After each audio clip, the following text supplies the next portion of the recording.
problem with the kind of matter. But if it was like another matter.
And I want to appreciate the government, because when we opened up to the government and told them this is a challenge that we are facing, we have seen even Madam CS herself coming in person to come and say so pole to the children.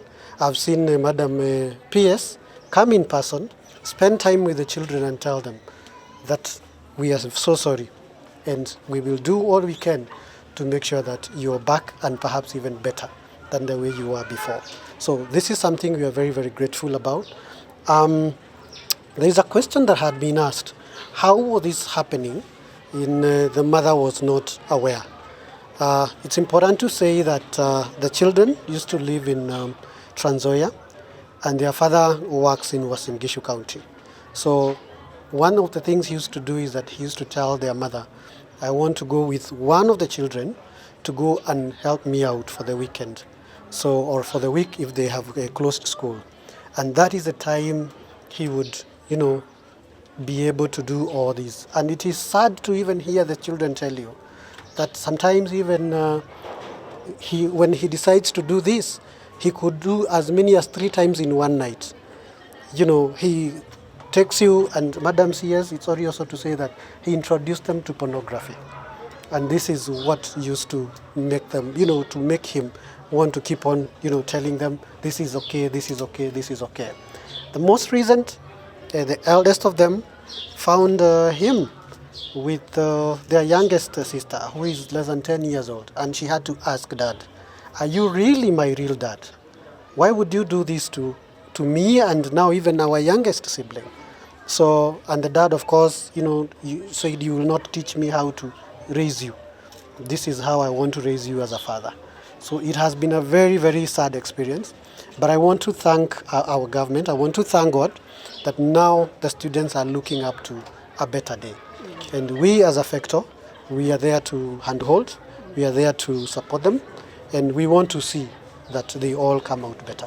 The Mashpua gender-based violence incident involving dragging of a passenger.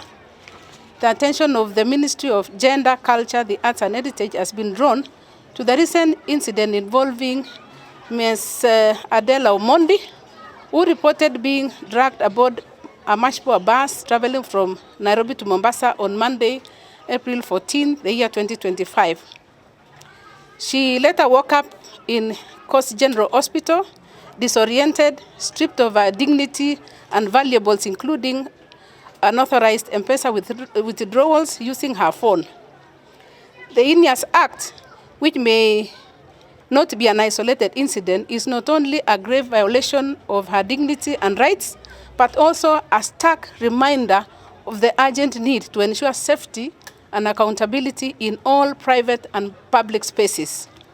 The Ministry of Gender, Culture, the Arts and Heritage stands in full solidarity with the survivor and her family during this deeply distressing time. No person, irrespective of their gender, should ever have to endure such trauma. This is more than negligence. This is a criminal act. Drugging, theft, and potential sexual assault must never be met with silence or cover-up.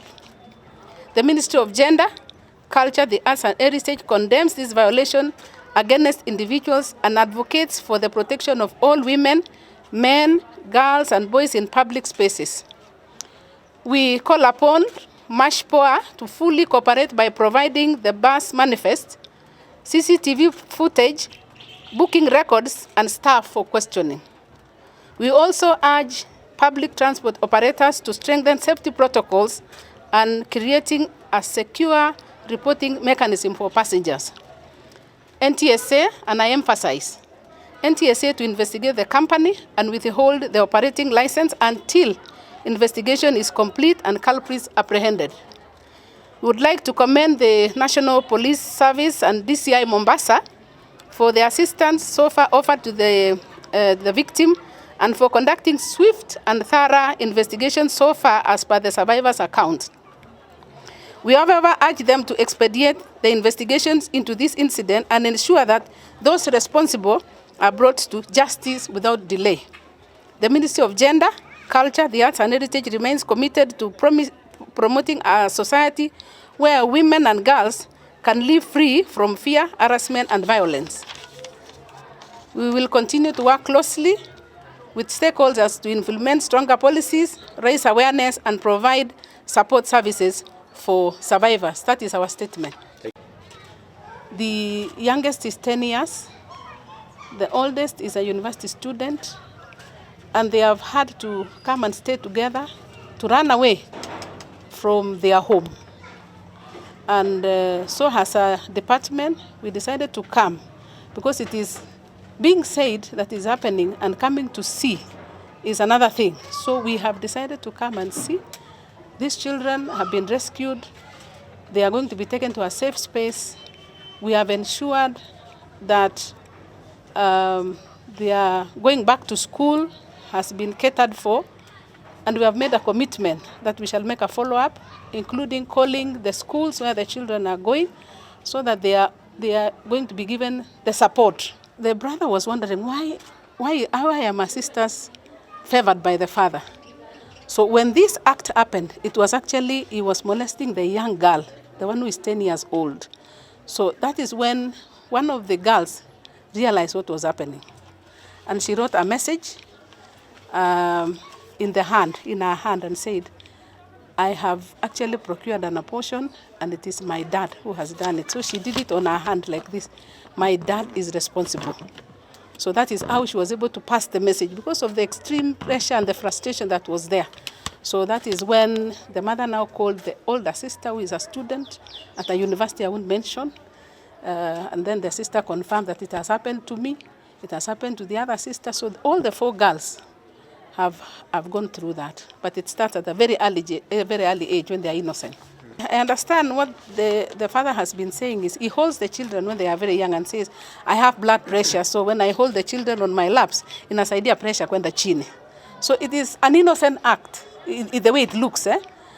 So it is the way you hold your children at home, and whatever you are doing, using your fingers, is not known. So the mother can be busy in the kitchen, she's doing business. So these are things that can happen, well, happening in the course of their life as they are living in their homes. The father was arrested and is out because investigations are going on. We want to alert anyone who has that kind of intention that the law will find you. You don't have space. You don't have space even to live, because if you cannot take care of your children as a man, and the mother could not speak because of the kind of frustration that she was going through, then where are we living? We are partnering with these supporters who will raise a distress call to ensure that we have safe spaces for our children and safe spaces for every human being. Everybody needs to live because we all belong to one nation.